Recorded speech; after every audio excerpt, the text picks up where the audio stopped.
as possible. You mentioned Sheer potentially having a little bit of a smaller champion pool. We could potentially see some targets towards that later on in the draft.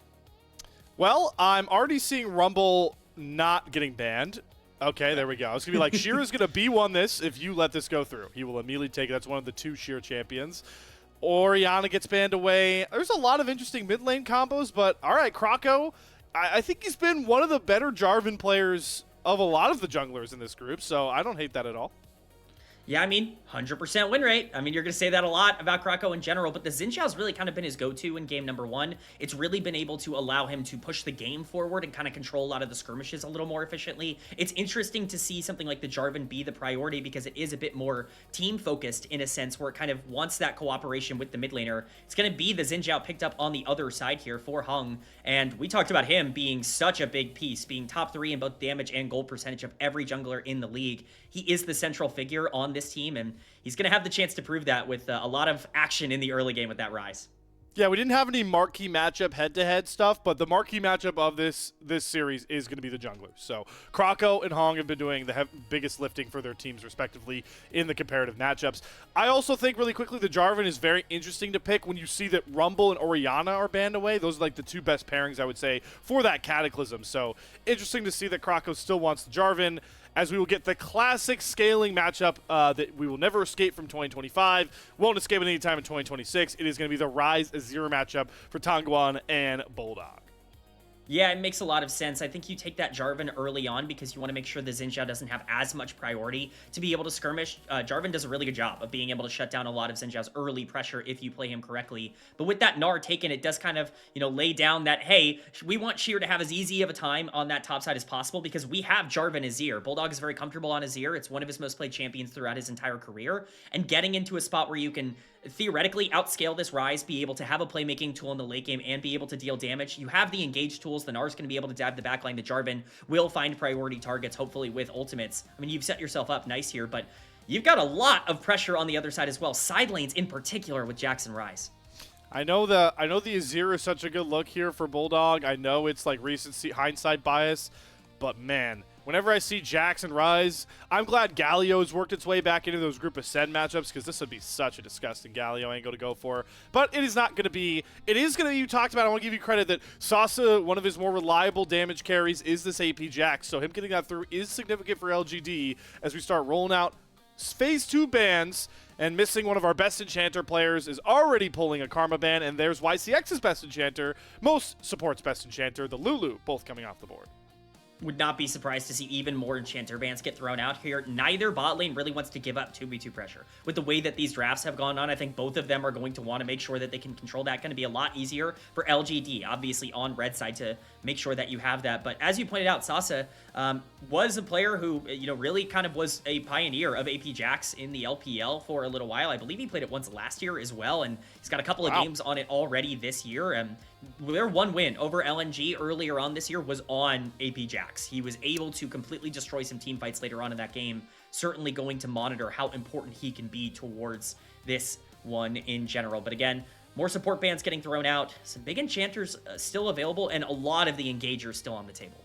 Yep, a lot of that grouping. This is where it will be an interesting convo to see where LGD pick, because Shaoye has been one of the guys that will not really attune to the hyperscalers. He still wants to play heavy for lane. Nami locked in. That normally signals Lucian Nami, but we've seen Nami pair up with things like Corki before. So there's still some flexibility for Xiaoye's champion pick. Let's see what 1xN and Missing want to respond with. I'm curious if we don't just see a Nico for Missing. Yeah, I mean, it certainly would make sense within the comp. But again, that 2v2 pressure, I talked about it. That is really what both of these teams have kind of set up to do. You've got Jax and Gnar on the top side. You've got Azir and Rise in the mid lane. You don't have a lot of tempo and priority. You want to match pressure with pressure. It's going to be the Kalista Renata, presumably locked in here for LNG. I expect the Corki to be the answer. It definitely feels like one of the more efficient things. And I think more importantly, something like Ashe Seraphine that is usually available to kind of dissuade the Kalista Renata, not on the table here. So there are other early game options that you could potentially hover, but it's definitely going to be a gauntlet thrown. So we did some math behind the scenes here. I'm going to go very slowly, and that math does not matter. All right, there's the classic new Nami pairing. So Corki Nami, does take away a little bit of the skirmish ability of like the Draven that we saw him hovering, but still is going to be able to throw hands, super big burst damage. One of the lowest range bottom lanes that you will see, which is hilarious to say because you would be like, oh, doesn't that normally happen when you pick 2 melee supports? Yeah, but we're playing the 2 lowest range AD carries, and that's a unique matchup. Yeah, and as I was talking about it, really kind of, it fully goes into the identities of these 2 team comps. When you talk about LGD, you look at Jackson, you look at Ryze, and you're like, oh, they're going to play the side lanes, they're going to be able to push things out in the late game, and Corki is not only something that can kind of dissuade that early 2v2 pressure, but also be useful in the late game with the Nami and the Xin Zhao as well. But LNG, I mean, this is a death ball comp. Like, this is find your engage, go in, get your Azir into the right spot. If Gnar finds a good spot or if Jarvan finds a good spot, these fights can be over really, really fast. I just think LGD have other tools if they can play the map well. Yeah, this is going to be one of those, you know, lesser seen combos with the Cataclysm hostile takeover. It's like, all right, you're trapped in there, and maybe we can't get the damage to the Crescent Guard, but I'm going to make you fight your best friend.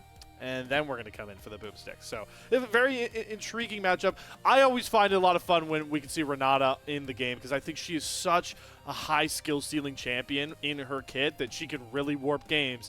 And a veteran like Missing, again, a player that's had some highs and lows as of late comparatively to what we saw from him in those JDG days. But this is still a player I expect to run these supports in Group Nirvana, and he has a chance to do so in this Game 1 on a hugely impactful champion. As we're on to the Rift, LNG LGD for the last time in Split 1 regular season.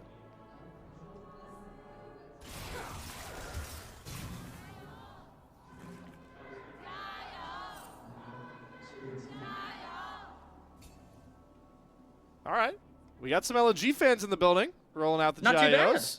Yeah. So I think this is, as we get the minions already rolling in, we saw some trading in the bottom lane. Want to really emphasize this one more time now that we're on the Rift. It may not be favored for LGD, but a series win here locks them in to the Knights Rivals tournament. That's it. It's top 2 guaranteed if LGD can pick up a series win here today. Technically, those of you who are shrewd will recognize that if they lose to OMG, they'd have the same record, but in terms of game score, it would be impossible for OMG to recoup that if LGD pick up 2 wins here. So this is the biggest series of their year so far, and it's not particularly close if they can win this. They're in as good of a spot as possible, and they're certainly going to try with the aggression that they've shown in this draft. The side laning, the bot lane that wants to contest in the 2v2. They've certainly thrown down the gauntlet, as I've said. They're not just going to try and passively play this game. They want to try and take control of it. And what's even going to help that bottom lane pressure even further is the fact that Croco is on this Jarvan into the Xin Zhao. Obviously, the Xin Zhao can out-skirmish the Jarvan in those, like, potential river fights, but the way that 1xN and Missing have been able to get this push already, wouldn't expect that Crab to be able to be contested by Heng at this current point, so love to see that Croco is already pathing to lean even further in to the strongest point of this team in the early game, which you've already highlighted, we'll point out so many times in the series, is 1xN and Missing. And we've seen this so regularly from Croco. This is really where he's been at his best throughout his entire career. So we see Sasi already playing aggressive with the proxy wave on the top side. Gnar can't really do too much about this, but you're right. The junglers both pathing to the bot side makes this really interesting because a dive is definitely possible from Croco. We've not only seen it once, we've seen it multiple times from him at level 3 throughout this split up until this point in Ballista Renata. Certainly one of the scarier lanes to try and deal with that. Unfortunately, Shaoye not doing a great job under tower right now of being able to secure that CS. He's going to need to make sure that he can stay even. If this Corki goes super far behind, that's a big win condition for LGD off the board. And that Haunting Ghoul 1xN sends in the river also just so well placed to allow Croco to easily step up here and take the Crab. Like this read from Heng, understands that, hey, I'm clear in the same way as Croco. My bottom lane looks like that. No point even sniff the bottom lane river. I am going to go trade my top lane Crab. Oh my lord, Tangyuan. Okay, we're going trade for... Who said that Ryze Azir is boring in the mid lane? Not in Group Nirvana. Yeah, no, flash for flash out of these 2 mid laners. I guess it's up to you to kind of determine who that benefits. It's all really about where the pressure ends up going. Somehow, some way, I think a lot of that tempo that we talked about potentially going bot lane has now transitioned into being mid lane tempo as we go a bit further. This matchup looks a little bad for Gnar right now. This will get better after the first back. Sheer will be in a significantly better spot, especially with Croco pathing to the top side. All right, there we go. Sasa's now just going to find out. That's a really big wave for sure to try and kind of cut down. And yeah, the size of the wave. Are we not on the bot side here? I just watched a top laner say, I want the wave, not the fight. That's an AD carry mindset. You never see that out of almost any top laner except for Gnar players. That is the exception. They're the type where I'm like, never mind. Oh, yeah, nice trade from Tangyuan in the mid lane. He's obviously very adept at this Rise. We've seen it multiple times, but BuLLDog's going to need to make sure he doesn't fall too far behind in this laning phase, or else, again, things get bad pretty fast. Yeah, well, he's luckily spacing well with no flash to really deal with. That wave should bounce into him, so should be fine. Sasa, I mean, we did the polar bear meme for Croco in the MVP conversations. What is my Jax doing in Texas right now, or the top lane jungle? Just looking to maybe try find a dive on the BuLLDog. He gets spotted, though, and BuLLDog will be able to comfortably collect this lane, or this wave. So everything through the first couple of clears is pretty solid state, and that does mean that LNG hold themselves a slight bottom lane lead. But as we expected, with the importance of the LGD mid-jungle duo, is Tangyuan that has come out to a bit of a buffer start himself. So we'll have to look towards those neutral objectives that now hit the map, and it's going to be the first Drake that has both junglers nearby. Oh, this wave state sucks for Shaoye, by the way. This is a nightmare.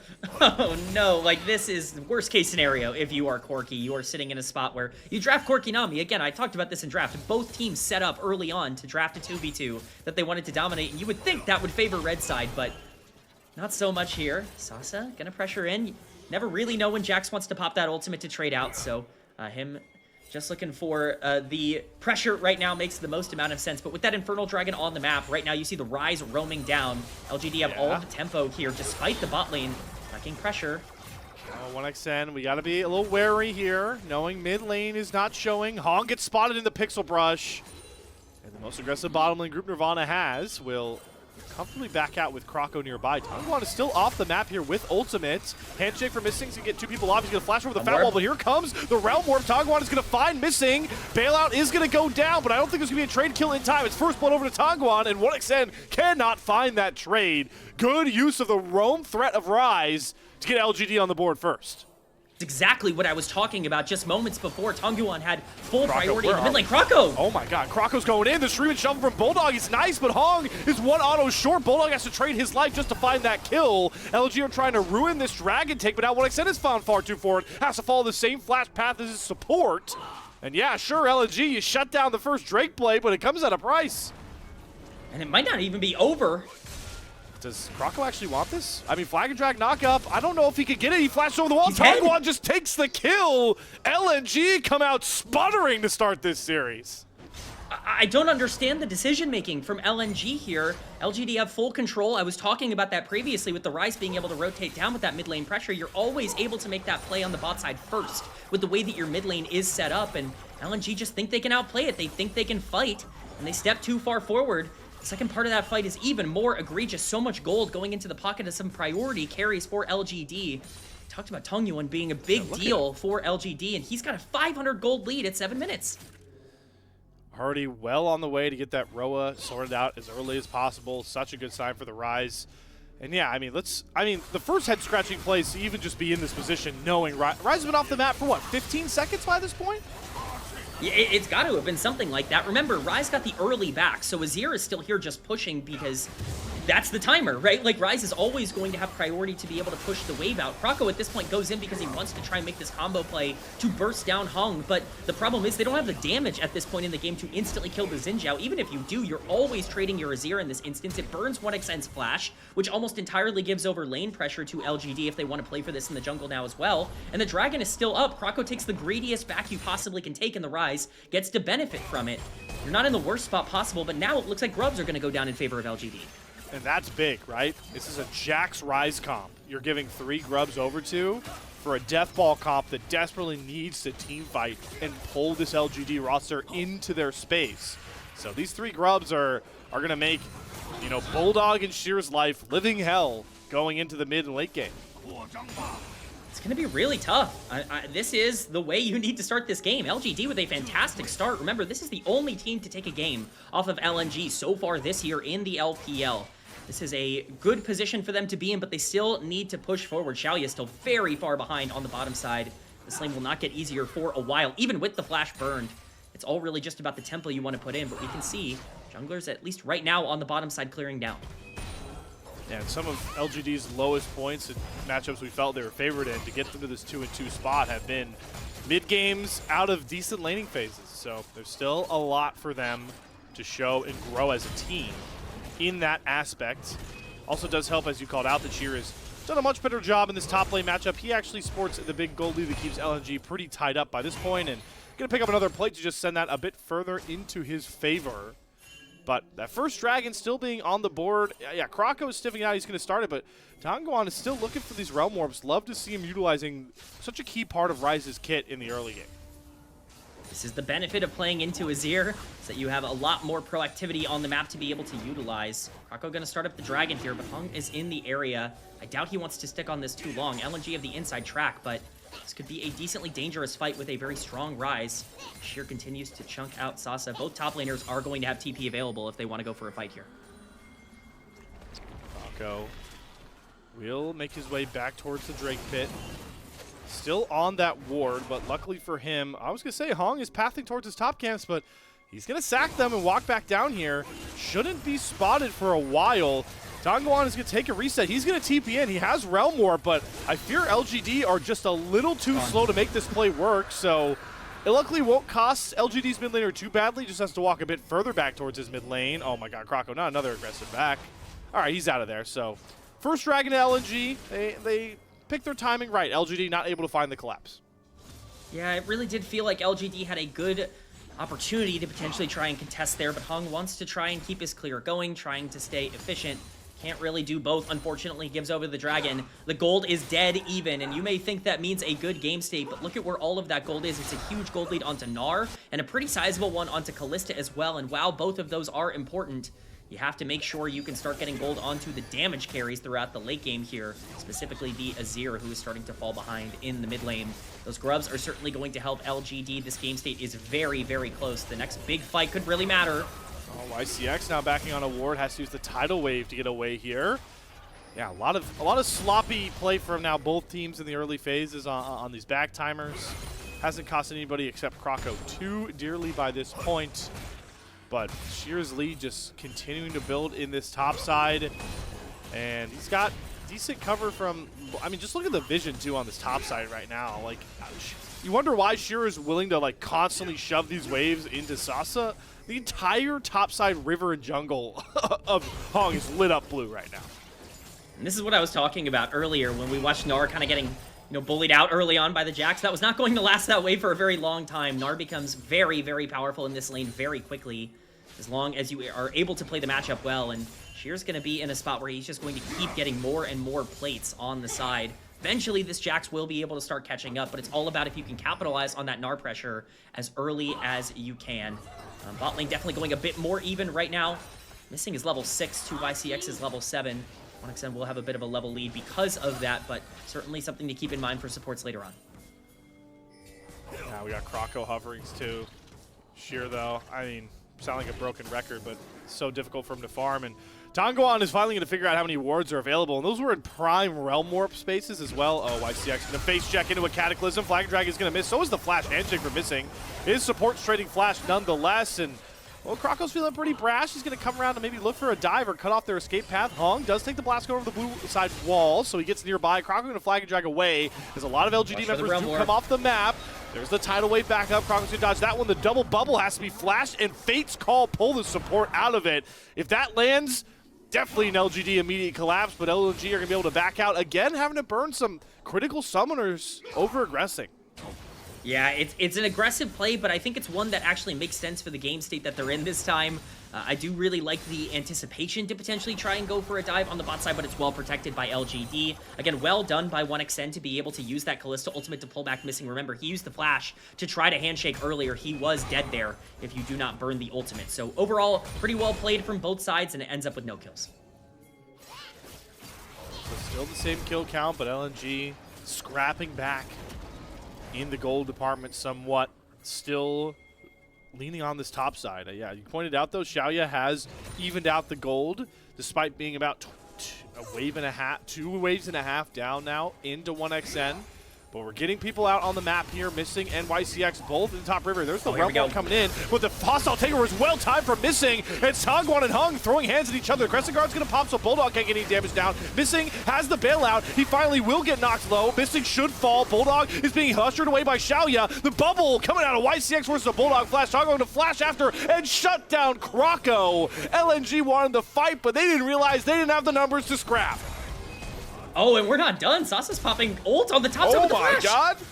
That was a interesting flash. Shearer is still spacing really well. He's getting the Narbar up high on top of that. But Shearer, you lost your entire team topside earlier. He nearly walks himself into a 1v4. Now he's going to have to clear the wave as Tangyuan is going to make sure that everybody comes up here. Good dodge on the tidal wave, but the bubble will land for YCX. Heng, though, doesn't want the turn aggro. Flash away from Shearer. They're going to re-engage. Wind becomes lightning, and Tangyuan picks up another kill on this rise. LGD are rolling through their star mid laner, who opens 4-0 pre-15 minutes. LGD look phenomenal at the beginning of game number 1 here, as Heng might have stayed a little too long. BuLLDog does not have ult available to be able to shuffle him back in, so he should be fine in this particular instance. But what a start to game number 1 for a team that I think a lot of people viewed as major underdogs here. We talked about the gold lead being nothing in favor of LGD, but the Grubs being a huge power spike, and generally their comp being better attuned to playing the map. That's exactly what comes to fruition here. Sasi potentially has overextended. I mean, I might even call this worth even if he dies. He took 3 plates out just like that. He's going to hop out of the Cataclysm. And now he's got some decent space away from Sheer. But the bottom lane of LNG will have the first roam over, so Sasi will die. Wonder if LNG will try and maybe donate this kill over to 1xN. You definitely know he wants it. I guess he just gets the Ren slow and he's going to walk away, be happy with the assist. And Sheer will take that kill, but gold-wise, that's kind of an even split with how much Sasi got on that turret alone. Absolutely. I mean, Sasi's closed most of this gold gap on the top side as we see these first items coming in. That's where I think the big difference was. This is a super aggressive play from LGD, but one I like because you just got your first item power spikes on a Xin Zhao Ryze mid-jungle duo. This is the time to fight for them, at least in this current state. With Missing being so overextended, you need to punish that Renata early. It's a great ultimate from Missing to try and salvage things, but the positioning was just not very good. Remember, no flash from the missed flash handshake earlier. That means no play to be made. As we see in picture-in-picture, Croco will pick up their second dragon for his troubles. That is certainly noteworthy. You know, one more and he'll be on Soul Point. It's going to be Mountain Soul this game, so something that very much would help this blue side comp, but definitely an LGD game state they're going to feel pretty good about. LNG do get the first turret break as well over in that replay, so that helps with a lot of the gold. Shear's now up over 1.2k on this Gnar. Needs to make it work in the team fights to find that value. But yeah, back to that replay as well. The entire time everything was going on, 1xN is bot lane, farming on his own. Shaoye makes the roam, and that could have been really costly for the LGD AD carry if that play doesn't happen. So love to see that LGD recognize what bringing 5 members this early into this season worth of games with all the quests would do to them if they don't make that play. But they do end up finding themselves up 1,000 gold. But this game, I do think, still feels a lot closer, mainly because LNG, the Deathball comp you pointed out, Kman, is going to force the side lane threat squad of LGD towards these dragons now, as it is 2-0 to the LNG side. Yeah, and this is a big, big turning point, this Rift Herald. You do not want to give over for free if you are LGD. It's going down pretty fast. It's going to be around 3k. You got to get to it quick. It's gone. Yeah, it's just like that first dragon play they were looking for. Just still a little bit too slow to get out on the map. LNG with some better macro, and that's the main thing I feel like that is keeping them very competitive in this game, and more importantly, giving them a lot of stall time for BuLLDog, who is just as far behind his solo lane counterpart as we see Sasi is into Sheer. Some early trading in this top river, but everyone will walk away fine. Missing, everyone will walk away fine, but all right, you made me lie, Missing. You are not fine. You are half HP. Missing is playing Renata like it is Nautilus this game, and you know what? Maybe that's what it takes for LNG to be able to get back here if you're looking for those aggressive engages. Worth noting, 2 full completed items for Tangyuan on the rise in the mid lane. The Seraphs and the Roa are done. He is incredibly strong on this champion right now. No teleport available, but the Realm Warp is, and plays can definitely be made. Rift Herald's gonna get dropped in the mid lane. You gotta watch for any counter. Here comes Sasi over. Flag and drag after crashing the Rift Herald. Not a bad Herald. It's really hard to have a bad Herald if it hits a turret now with everyone having plating up, but oh my god, here's the side lane worry. Tangyuan, he's not going to let this reset go, but no! The quest recall timing saves BuLLDog from a very awkward looking solo death. Oh, it's really, really unfortunate, and that actually does really matter. The Realm Warp cooldown is their main playmaking tool right now in the game for LGD is BuLLDog. Oh my god, that's He's gonna look for more. He gives a really easy Emperor's Divide angle, and now he's got a flash, so ult and flash off of Tangyuan, who really needs to be the crown jewel of this LGD comp rolling in the mid game. If he overstays for this wave, Missing is looking for an audacious little roam down, but I don't think Tangyuan is going to stick around, so shouldn't be able to be taken out. I'm not realizing he's 4-0 and just does not have a shutdown. It's not like he's CSing bad either. Why doesn't this Rise have a shutdown? Certainly a great question for all the people watching here. Yeah, we answer that in the Twitter replies. I think that's what we're looking for here. But I am going to flame a little bit here because there's your mid game pressure. It's gone. Like it's 2-item Rise with no flash, no ult. So you now no longer really have a way to be able to play out this big spike. When you look at BuLLDog on the other side, he is significantly weaker in terms of active power on the map right now. And to give that over to LNG gives them a chance to be able to get back. Still a 1.5k gold lead, but with all of that being onto Tangyuan on the Rise in the mid lane, we'll see how they're going to fare elsewhere on the map with Shaoye potentially starting to get online. So he does complete a Seeker's Arm Guard here, so there's at least that if he really gets caught, he can buy himself some time. As we see some more chip damage coming off the topside plate. Croco hanging around the mid lane, maybe looking for some sort of play with the flag and drag in. It's the bottom lane jungle duo, or trio, for both of these teams so far, wrestling for control on the mid wave. Croco going to eat a pretty big bubble there from YCX, who's been on point all early game. And Hog's damage, really disgusting with the 2 items himself, and Croco now poked out. Shouldn't end up costing LNG too much. There's not a dragon on the map for them to catapult this into, but maybe a top lane dive. Sheer senses it. Yep. He gets it. Yeah, no, he's like, they just chunked out my jungler and they've all disappeared. I wonder where they could possibly be. Will be a tower for Tangyuan, even growing his lead more in that mid lane matchup. But you're right, Dragon spawning in 20 seconds, that is the big prize. It is soul point for LNG, and Mountain Soul for this team is massive. And TP even committed, like you said, from the Rise to be able to catch this wave and really make sure there's not too much control over the river from LNG. We'll see where Croco wants to put this. Yeah, and he didn't get a chance to back. I'm interested to see where his HP is at. It's getting close to full here. They've got one ward that's showing 1xn. That's all they got. Now it's going to get cleared out. They will fight for some control over this lower mid-brush with some pink wards, but LNG have much superior vision. They won't have first track on the mid-wave. It's going to be about even here. Both top laners sporting teleport. They can join the fight, but BuLLDog has completed this Rallies, which allows him to get a lot more decent poke into a low-range comp like we talked about. Shaoye already down to about half HP. We get some healing from the Nami, but LGD are pushed on out of their own river. Shaoye taking even more poke damage. This now allows 1xn first hit on the mid-wave, and LNG in business to get to Soul Point expedited. Yeah, you really can't give this over if you're LGD. This could be absolutely disastrous, but they're not in a good position at all. Ren Smite too. If 1xn can get a couple of these spears in here, I don't even know how Heng can make this a 50-50. Also, Taylor Missing is so well timed because they secure the dragon. Tidal Wave's gonna go wide. Both top laners seeping in. There's BuLLDog going in with the stream and shovel. Gets Tangyuan, who will have to go into the stasis. He doesn't pop it. He gets picked off, and Croco flies on in with a huge cataclysm to cut down the remaining carries of LGD. What a play from LNG, the hyper-aggressive Group Nirvana team, showing why they've only dropped 1 game all split long. Incredible play from LNG. They are decisive, they have full control of the river, and they pull the trigger. We asked for a lot from BuLLDog. It's not been the best early game from him, but what a shuffle to get the Rise into the middle of the enemy team. And that's not just going to get them Soul Point, that is going to get them Baron on the map as well. LNG have gone from a disastrous game state against a well-scaling LGD team to in full control of this game in under a minute. See how this ends up playing out here as Baron goes down. The hostile takeover is beautiful for Missing to completely dissuade any sort of steal attempt. And by the time everything is kicking off here, the teleports are coming in. You need to make a play, and who is it? It's BuLLDog who makes it happen.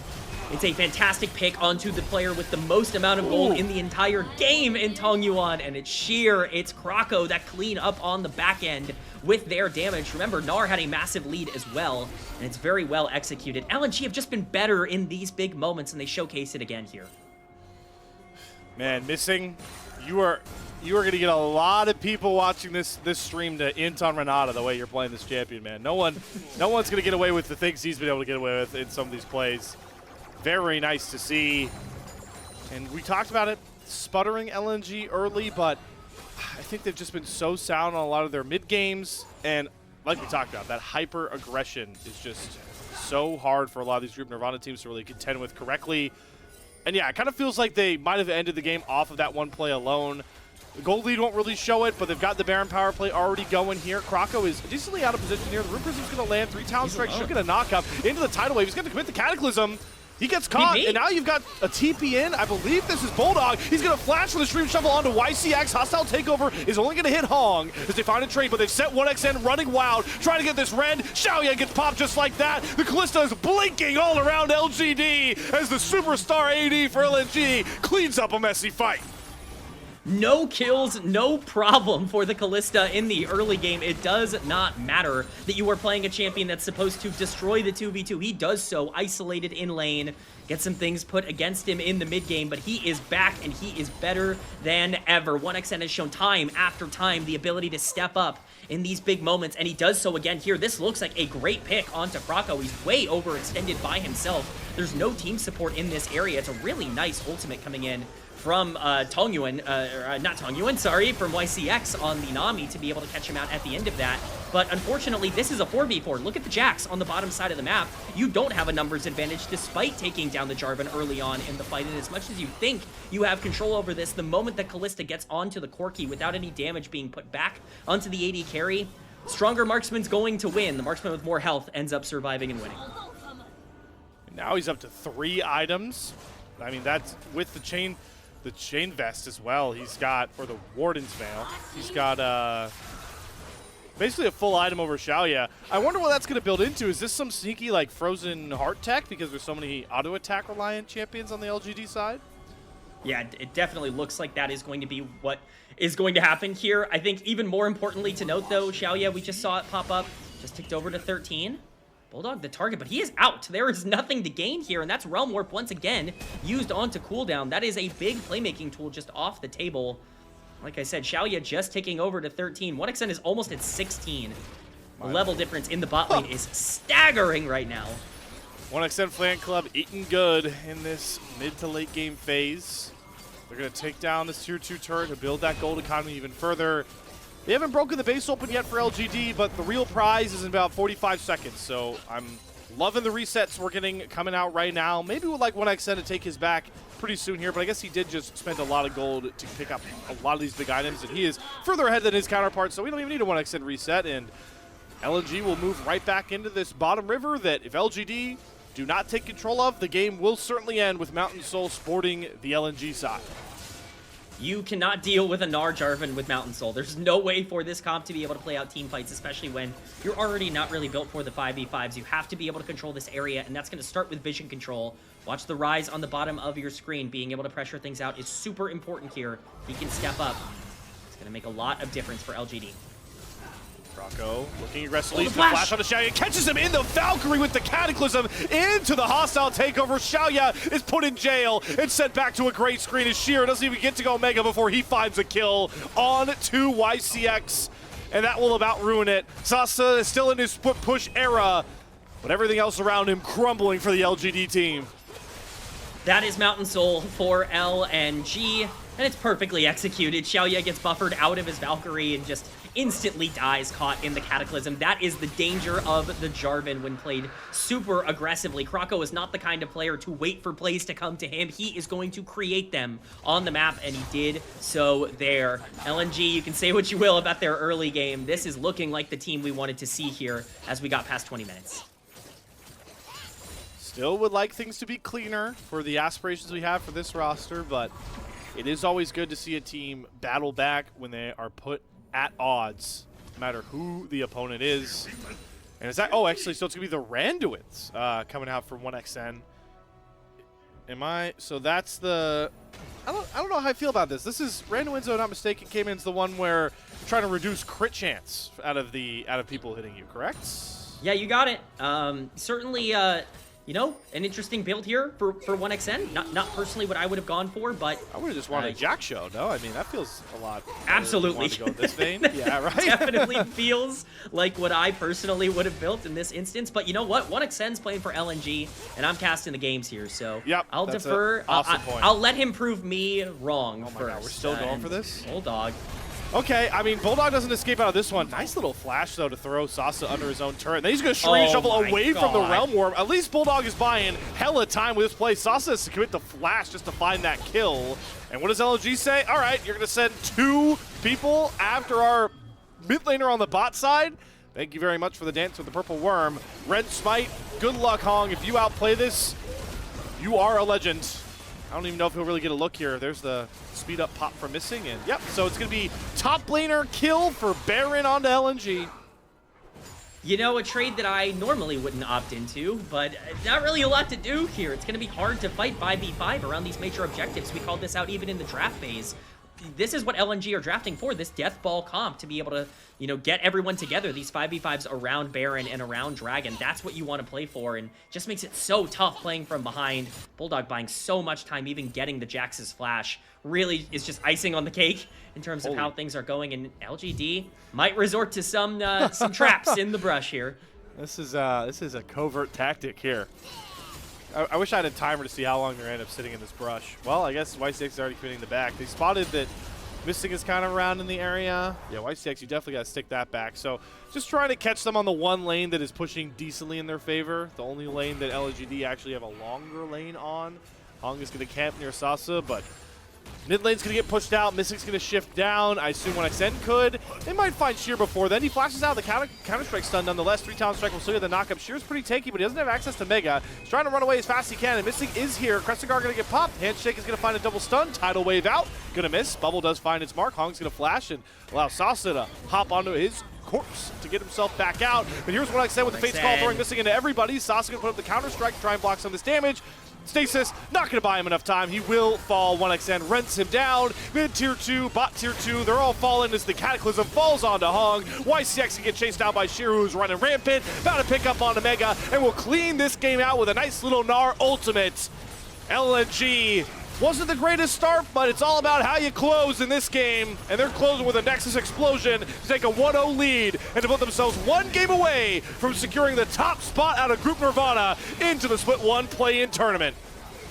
LNG, they might not have started hot as they battle themselves in the base here, as it seems. They might not have started great, but they are ending this game on the highest of high notes, taking down the Nexus, putting themselves ever so close to being undefeated coming out of Group Nirvana.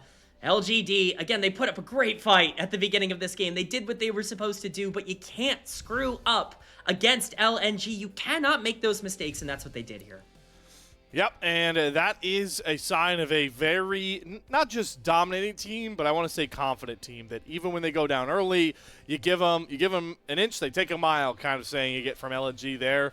Great start here outside of the first 8 minutes, and we are not, so I'm trying to remember, did LGD take the first game off of them in the last series? I believe it was a game 2, actually, right?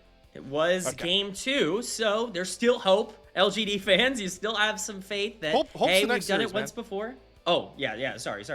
There's still some 369. I don't think that works. There's still obviously chances for them to get back into this series, and they showed good things, right? Like, you wanted to see LGD show up here and kind of prove that they are a top 2 team in this group. No one has been able to pressure out LNG, especially not as aggressively as LGD were punishing on the mistakes in this game number 1. And they did that. They just couldn't quite figure out how to not throw in some of these big fights. The 5v5s weren't their advantage coming out of draft, and unfortunately, they just forced a little too many of them. And Kman, on top of that, how good of an impression did Sasa do of a mid-elo NA top lane Jax with how much... listen, Jax is a split-pushing champion, but at some point, like, we have to teleport to these fights. I felt like those, like the last 3 fights in a row that LNG won, like, he was split-pushing. I feel like when do we utilize our kit to fight with our team? I felt like that was an issue as well. Absolutely. I mean, it sucks, obviously, to be down 2.5 levels in lane against a Gnar. It's always going to be a tough matchup. But let's not forget, I want to remind people in draft, he picked the Jax into the Gnar. This wasn't a counter pick. Look at the damage difference. Sheer to 25,000. Look at Missing versus Sasa. Or don't look. I mean, whichever side you're on for this one. Yep. That's bad. Ooh, and this was the champion we were like, oh, Sasa's like drawing bans on the Jax because he's actually like playing well on it. He beat LNG with this, Jax. 11% kill participation. Just to throw out a number. 11% kill participation in this game for Sasa on the Jax. He had payphone blasting in the headphones throughout that entire game. But hey, you know, there are still some takeaways. The win condition was split pushing, and you know what? You get far enough in a game, you want to start playing side lanes, you got the Rise. I understand the idea. I think the lack of communication in the mid game has really hurt this team, specifically from 14 to 20 minutes. It's been something that has really cost them, and we've seen bigger problems as well. Something we really highlighted more so in the pre-show, but even in game as well. Shaoye has overextended so much in a lot of these fights and has been getting punished for it, even by, you know, a lot of the other teams in this group, and he got punished many times in this series or in this game for just overstepping and being in the wrong spot. It really comes down to execution, even if you set yourselves up into a position where you can win the game. Yeah, it really hinders it, and it's such a tough point to be in, because not only is it frustrating for the fact that I do think LGD have had some pretty clean early games against every team in Group Nirvana, like the LNG game 2, like this game was a good early game as well, but not only does it take away from the good signs of an early game, if you have a poor enough mid game, how do you even get to grade your late game play style? Because you never really are comfortable in that aspect with how bad the mid game is. It's a really unfortunate problem that, I mean, we can't diagnose it super well. Like some of these things look like, you know, communication or like recognizing. There's so many reasons why this could be a big issue, but it's one that a young team like LGD need to figure out sooner rather than later if they want to be put in higher conversations than perennial Group Nirvana. It's absolutely a concern, because this is not a, you know, one-off kind of problem for a lot of the players on this team. When I think of Heng and I think of his early stints in the LPL on teams like WE back in the day, his biggest problem is that he would generate these big leads and then do nothing with them until the game ended up getting thrown. And that seems to carry over here to LGD. It's about the understanding of where to use the resources that, quite frankly, this team is pretty good at generating, at least in comparison to what you would expect from a Group Nirvana team. They have a lot of good things going for them in the early game, but they do not utilize the great resource generation that they have in an optimal way, and that is going to limit them if they're not going to be able to grow and start moving things around the map and playing things a lot more aggressively. So back to the drawing board here for LGD. Last question I have for you, of course, Kman, is player of the game conversations. I think there are only two answers. I would entertain a third one. That's the clue I'll give you to my mindset if you would like to talk about yours. A lot of trivia today, Slayer, for me to answer, so I'm happy to keep the guesses going. 1xN just was incredible in this game on the Callista. The gliding was absolutely tremendous in terms of the positioning. To me, that was standout. I think missing was phenomenal on the Renata. Multiple massive plays. Want to give a shout out to Sheer. I certainly think Sheer would not be, hey, ask and I shall receive. We get the Sheer player of the game. I mean, he destroyed lane. It makes sense. Yep. So that was, you nailed it. I would have preferred either one of the bottom laners. I think they had more overall impact of getting this game back right. But I think if you want to pick Sheer for individual difference, why not? And hey, it's cool to see somebody other than Croco and 1xN show up on the MVP count. That is Sheer's first one on the board, and that is a big sign here for LNG towards their success. But speaking on success, how do we find success here at LPL English, would you say? And I'm talking monetarily. That's all you at home. That's all you guys at home. And one big way you can help us out as a fan-run broadcast is by supporting us on our Coffee. If you would like to support the LPL English, you should consider becoming a Coffee member. Coffee is the best way to support the LPL English project, since the vast majority of your contributions will go directly into the show.